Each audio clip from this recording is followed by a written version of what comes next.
We are covering the basics of the Individuals with Disabilities Education Act, or IDEA, for your CDA exam.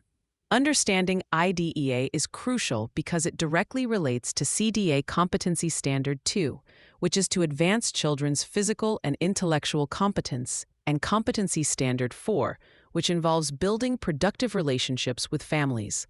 On the exam, you won't be asked to recite the law, but you will be given scenarios where you must apply its principles. A common exam question will describe a child with a suspected developmental delay and ask for the appropriate next step. This is where knowing the difference between Part C and Part B of IDEA is critical. Part C of IDEA is for infants and toddlers from birth until their third birthday. It establishes early intervention services, and the key document here is the Individualized Family Service Plan, or IFSP.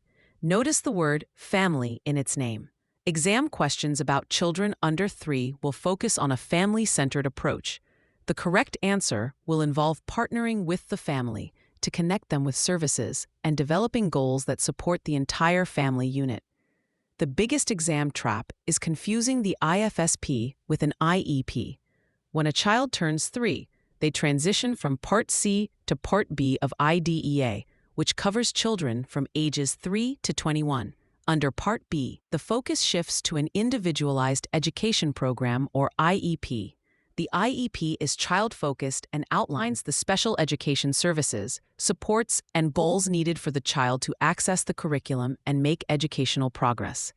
If an exam scenario involves a 4-year-old, your thinking should immediately shift to the IEP and school-based supports. Another core concept tested is the Least Restrictive Environment, or LRE. This principle requires that children with disabilities be educated alongside their non-disabled peers to the maximum extent appropriate. An exam question might describe a preschooler with an IEP and ask for the most appropriate placement. Unless the child's needs are so significant that they cannot be met in a regular classroom, even with aids and services, the answer will always be the option that represents the most inclusion. This could be a general education classroom with support from a special educator or related service provider. To support children in the LRE, we use Universal Design for Learning, or UDL. UDL is a framework for proactively designing lessons and environments to be accessible to all learners from the start. It's not about singling a child out. It's about providing flexibility for everyone. Think of a ramp next to stairs. It's essential for someone in a wheelchair, but also helpful for someone with a stroller. UDL applies this concept to learning.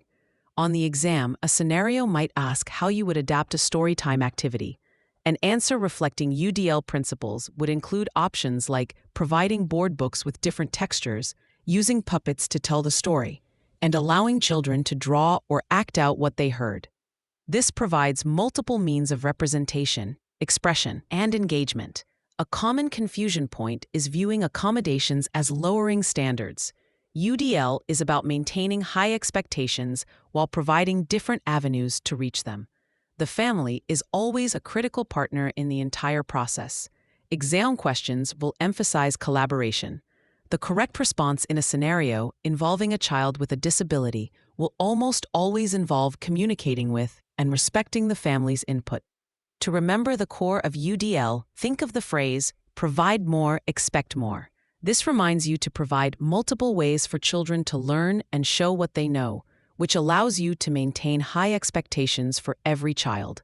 For free practice questions, AI-powered explanations, and more exam prep tools, visit openexamprep.com. That's openexamprep, all one word, .com.